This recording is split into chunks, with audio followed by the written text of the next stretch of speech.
Hi, I'm attachment specialist Adam Lane Smith, and today I want to talk to you about how to avoid midlife crisis and end of life regret. These are two big things I've worked with a lot. I've worked with people in their 70s and 80s who look back over their life and say, what was the point? What can I do now in the life I have left? I'm broken down and I don't even know how to live my life anymore, and I've lived a life I hate. I've worked with people in their 40s, 50s who have a midlife crisis and say, I hate my life. I want to change anything about it. Should I buy a car? Should I get a girlfriend who's 20 years old? Should I get a boyfriend who's 20 years old? What should I do? I hate my life. I work with people who say that. I've worked with a lot of people who've said that over the years. There's ways to avoid that. If you can avoid it now, I'd like to help you do that. You do that by changing the way you look at your life. If you had 5 years, if you were going to die in 5 years, not 50 years, not 30 years, if you had 5 years and you would die on the day, what would you do different? If you knew you had 5 years to live, what kind of legacy would you create? If you have kids, what kind of inheritance would you do? Would you build? Would you quit your current job and say, I will never make the amount of money I want to make in 5 years, so I'm going to do something else?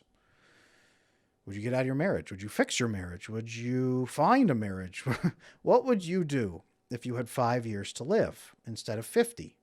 Most of us don't even think we have 50 years to live. We just assume we will live forever, and we try not to think about the thing that's bothering us. We try not to think about our own mortality. You cannot live if you're not thinking about your own mortality. That is how people reach 40 and hate it. That's how people reach 50 and hate it. That's how people reach 80 and hate it.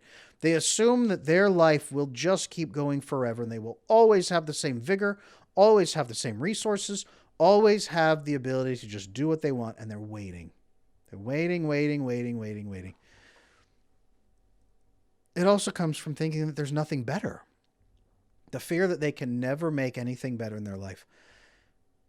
They hold on to a crap job that they hate. They hold on to this job they hate and say, I never make any money. People treat me like crap. I'll never build the life I want, but I just can't leave it. I can't leave this life. I can't leave this job. What you're doing is selling your soul for that weekly salary. If you make $300 a week, you are selling your heart and soul for $300 a week. You're selling your future for $300 a week. When you reach 50, you will hate your life because you've sold it every day for $300 a week. If you regret the life you're living right now, it's probably because you're selling your soul right now and you don't even like the price you're getting for it. If you don't chase the relationships that you want, if you aren't chasing after relationships, and yes, they can be frustrating and they may not be perfect, but if you're not trying to fix them and learning to fix them and chasing them down, you're not living the way you're meant to. You're living half of a life. Half of a life. If you don't listen the way you were meant to, because you're so unhappy running damage control for those relationships and making sure they don't fall apart, so you're just trying to maintain the bare minimum. So many people hate the life they are living because they have tried to maintain the bare minimum through their entire life. And when they reach 50, they have the bare minimum. And that's all that they have. And they're panicking because all they have to show for their life is the absolute bare minimum and nothing that means anything. That's the midlife crisis. If you don't chase your dreams, it's probably because you're convinced that you're stupid, or that your dreams are stupid, or that chasing your dreams would risk the bare minimum that you are holding on to. I can't chase my dreams because I might lose my $300 a week job. I can't chase my dreams because my wife already hates me and I would just ruin the last scraps of our marriage. So I will just be quietly miserable for the rest of my life. If your life is built on maintaining what little you have and what little you think you have, and man, you're not living. You're surviving. You're barely even doing that. So at 50, yes, you probably will have a midlife crisis. At 80, you will say, my life has been nothing. You will die and there will be a headstone, and that is the only proof in this world you were alive. That is guaranteed regret. I've worked with those cases. It's scarcity. It's a belief in scarcity, that the world only has so much love, so much fulfillment, so much of anything. And that you were born with a tiny amount, and that is all you will ever get. And that you got some by accident. You weren't supposed to get any love or fulfillment, and you got some by accident, and now you have to spend your entire life clutching onto it as if that's all you're ever going to have for the rest of your life. And if you ever try to get anything more, you're going to drop what you have, and your life will be over. Yes, at 50, you will hate your life. You'll hate your life at 20. You'll hate your life now, and you will hate your life more with every passing day because it will be harder and harder to change it because you will have less time. What would change if you looked at it over 5 years? I have 5 years to live. What should I do? What should I change? If I die in 5 years, how do I want to die? How do I want my life to have been? That's a question that everybody needs to ask. We have, there's a famous saying, memento mori, remember death. Remember you will die. And that's not, hey, remember you're going to die, so hide in a bunker to push it off as long as you can. That's live the life you want to live, because eventually you will have a headstone and your legacy. And if you have not built a legacy, you will only have a headstone. You may not even have that. If you live the bare minimum your whole life, you will hit 50 and say, is this all there is? And you'll start desperately looking for anything else. And at 80, you're going to say, there could have been so much more. Don't look back over your life and say there could have been so much more. Don't do that. Don't sell your soul for $300 a week or less sometimes. At a $15 minimum hour job, that's 20 hours a week, $300. That's a part-time job at $15 an hour. $300 a week. Is that what your soul is worth? Is that what your whole life is worth? Not that those jobs are bad or demeaning, but that's a place to start. And if that's all that you have, is if you only live 20 hours a week and spend the rest trying to forget your life, you're losing everything. And at 80, you will say, there should have been so much more. I should have reached out. We are all dying one day at a time. Are you dying to preserve the bare minimum? Are you living to preserve the bare minimum? Many of us don't chase our dreams because we don't think that there is any better. We think this is the best it'll get. We don't chase our relationships because we say, well, this is the best it can ever be. This tension, this hatred, this misery, this crap. This is the best it will ever be. And we convince ourselves, if there was better, I would have found it by now. If there's a better way to connect with my grown children, I would have found it by now. I haven't, so there isn't. If there was a better way to live that didn't give me crushing depression, I would have found it by now. If there's a better way to be married, I would have found it by now. If there's a way to fix this, if there's a way to make more money, I would have found it by now. Let me tell you a story to fix that. Let me tell you a story about elephants. Me and elephants. Now, when we are little, there's elephants in every picture book. We start seeing pictures of elephants as soon as we're born. Our parents hold us on their lap and they show us pictures of elephants. And by the time we're about 2.5, 3 years old, let's say 3, you start getting to where you can really say elephant and ask some questions and talk about elephants. You can point and say, what, dat?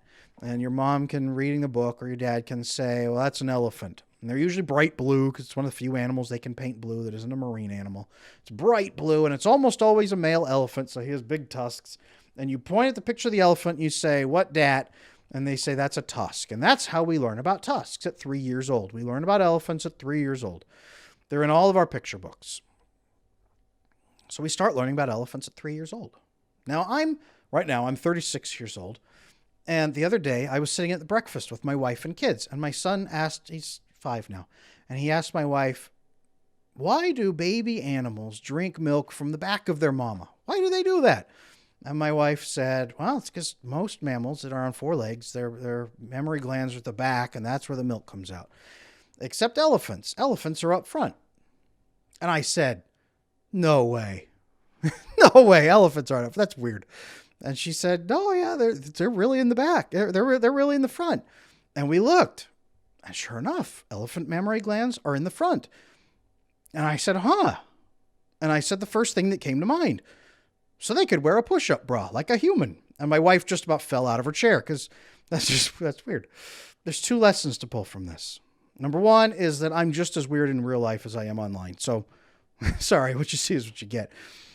But lesson number 2 is that at 36 years old, I'm still learning about elephants. I started at 3. I'm 36. That's 33 years, and I am still learning some basics about elephants. What else am I learning about? What else do I not know about? What other topics have I not yet mastered? What other topics have you not yet mastered? What are your elephants? What are the elephants you don't know about? Is it depression? Is it relationships? Is it marriage? Is it communication? Is it how one human being talks to another human being? Is it attachment? Is it jobs? Is it how money works? What is it? What is your elephant? What have you spent 33 years learning about and still are learning the basics about? Even though you thought you knew everything there was about elephants. I thought I knew everything about elephants, and apparently push-up bras on elephants is a thing. Or could be. I had no idea. Where do you not have any idea? That's a key you need to think about. Because if you are stuck, if you are living a life you hate, if you are miserable in your life, you don't know the better way. You don't know the better way. Fix it. Find somebody who has the answer and fix it. That is the answer. The answer is that somebody out there has fixed your problem. That's the difference between you and the rich people you see on TV who are sailboating and having a great life and you wish you lived that life. They know the answers. They're not smarter than you. They're not better than you. They know the answers and they've applied them. You can live that life if you know the answers and apply them. The problem is that you haven't asked. You assume this is all there is. You, like me, think you know everything there is to know about elephants, and you have stopped learning about elephants. You've stopped learning about anything. Now you're just stuck. And at 50, you will say, is this all there is? And at 80, you will say, I wish I had asked somebody when I was 20. Don't do that. That's how you avoid midlife crisis. That's how you avoid regret. You live the life you want to live, and you keep chasing it. And you say, I am not satisfied here. I need to find people who have the answer for how to become satisfied. What would make me satisfied in my career? Well, doing something that matters with a boss who doesn't treat me like crap, or being my own boss. I need a different industry. That doesn't mean going back to college. That might just mean educating yourself online and finding new skills that you can offer. One of the basic pieces of economics is learning that you will be paid according to a balance between your value that you provide and the minimum you will accept. So if you hate your job and you hate the pay that you're getting and you aren't earning what you want, what you need to do is improve either the value you offer or the minimum you'll accept. Change one or both of those and your value will go up. Your earnings will go up. That's just how economics works. So many people sit back and say, the best I will ever do is minimum $15 an hour. I'm telling you that's not true. You have more value than that. You can build more value than that. And you can build a life that you won't be crushed with regret at 50 and buried under your regret at 80 and buried with your regrets at 90. You can build a better life. Find somebody who has the answers. You are on the internet right now watching this. You have access to the internet where people have answers. You may have to pay $5 for a book to learn it. If that gives you $10 million over your life, well, then a $5 book is a pretty good investment. You may have to sit and watch 5 hours of videos. You may have to learn all kinds of things and practice a skill you are not good at. That's life. That's how you get a better life. Do it. Don't hate your life at 30. Don't regret your life at 50. And don't wish that you had to do it over at 80. That's how you live a life that's not full of regret. That's how you live a life that's full of fulfillment. That's the difference. Do that. Learn how to do it and then apply it. And you can fix your life. Thank you. I'm Adam Lane Smith, and if this has been helpful, please like, comment, and subscribe. Until next time.